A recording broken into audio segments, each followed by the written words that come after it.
Hi there, this is Greg Hessel from ReGeneration Resources, and today I want to talk to you about four different ways you can prioritize a SWOT analysis.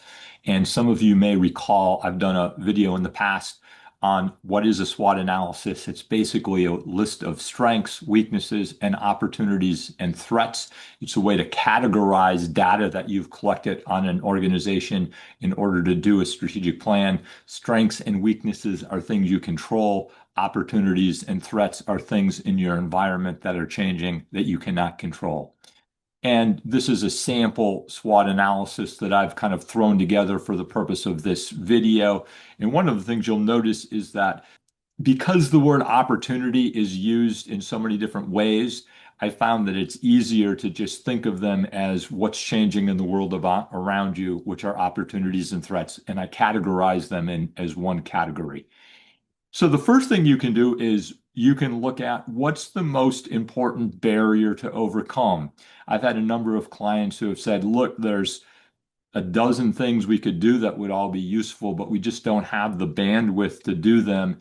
In this example, upper right-hand corner, I've highlighted leadership capacity. That has to be a priority because we can't do anything else unless we have more leadership capacity. So for some organizations, the logical place to start is there a barrier that we have to overcome that would limit us from doing anything else?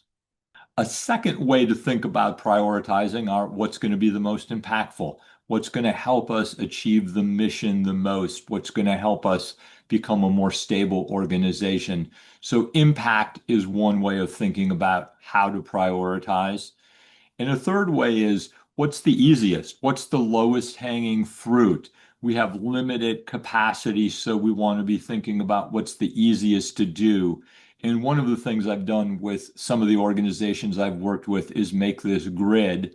And I've had people map out different options on this grid, which looks at ease of implementing on the vertical and impact on the horizontal. You want to avoid things that would fall into the bottom left-hand quadrant and really prioritize items that fall into the upper right-hand quadrant. And then a fourth way you can prioritize is looking at what are themes that show up in multiple places. What's kind of tied together? Where is there some synergy in the list of strengths, weaknesses, opportunities, and threats? And so in this example, finding money shows up as a strength. The lack of a reserve fund shows up as a weakness. And federal funding instability shows up as something that's changing in the environment. So can we leverage our strength and or overcome a weakness in order to respond to a change in the environment? So you can look at, is there a critical barrier to overcome? You can look at impact, you can look at low-hanging fruit, and you can look at synergy in what shows up in multiple places. Each SWOT analysis is going to be different. Each organization is going to be different. Because of that, any one of these or combination of these may make sense. I hope this is useful in figuring out what to do with the SWOT analysis and how to prioritize it once you have one. Good luck moving forward. More to come real soon.